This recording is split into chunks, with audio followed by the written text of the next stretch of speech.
I'm sure you've heard many companies say that they're sustainable.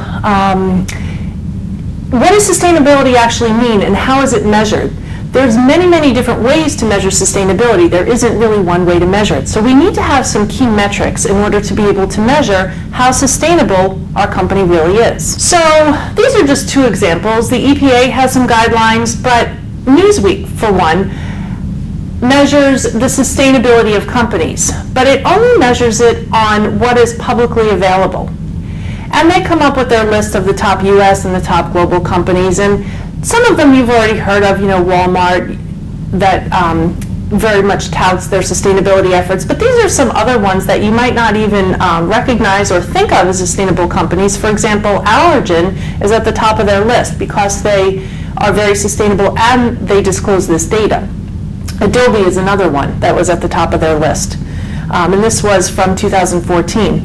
Forbes is another one that ranks companies on their sustainability, but it doesn't necessarily measure how sustainable they are, but rather how much they publicly disclose. So when we go to measure sustainability, we might look to the EPA. They have a lot of guidelines, but there isn't just one way to measure it. However, typically environmental sustainability encompasses four aspects: the consumption of energy, the consumption of water, the consumption of greenhouse gases and the emission of greenhouse gases, and the consumption of waste. So we're going to look at the four of those aspects and see how we might go about measuring them. So how do we actually measure our energy consumption? Well, the EPA, or the Environmental Protection Agency, has some guidelines as to how you might do this. Your local energy company can also probably help you with this, but it all starts with a corporate strategy. There has to be a commitment, an upper-level commitment, to being sustainable and wanting to actually measure what the energy consumption is. Once we have this commitment to sustainability and energy consumption, we come up with a strategy. What are the roles of the players that are going to measure this?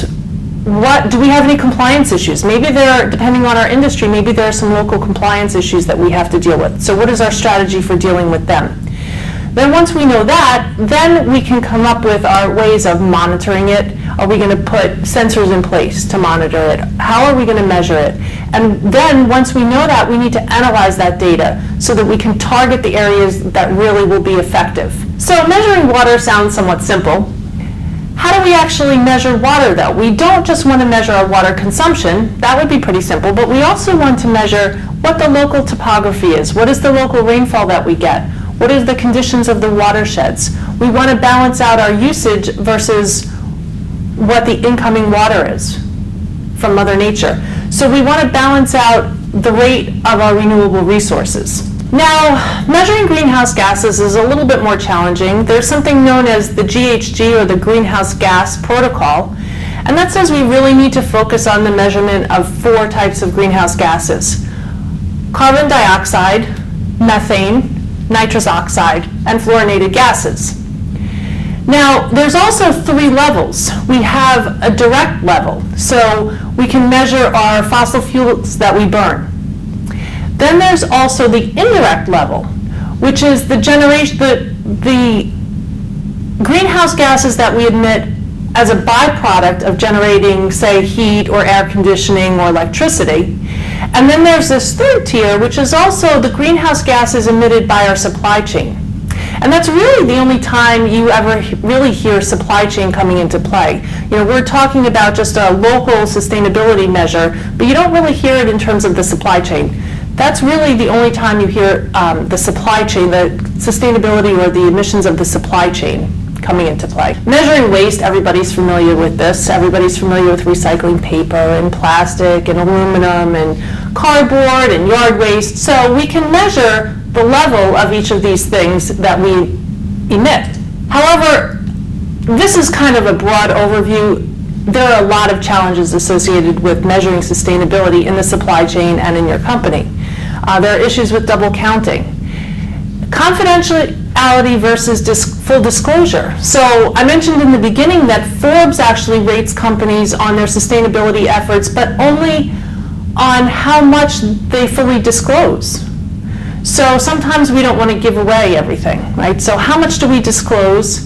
Because then we're being transparent and our consumers like that. However, maybe some stuff we want to keep confidential. collecting the data is costly, right? We maybe have to put sensors in place, we have to hire new employees to be able to track all this stuff, we have to carry out surveys. So this can be very costly on a company as well. And then there's the issue of an absolute measure versus a relative measure, and this is big because if company A has a measure of, say, 10 on an absolute scale, and company B has a measure of 6 on an absolute scale, so we might say that company B's measure is lower than company A, so therefore maybe they're more sustainable. However, we really want to measure it on a relative scale as a per output unit, right? Not on an absolute scale. And so there's some debate as to whether it should be an absolute scale or a relative scale. So there are a lot of challenges associated with sustainability. It doesn't come free. However, we know that we need to preserve the Earth's resources in order for our generation and future generations.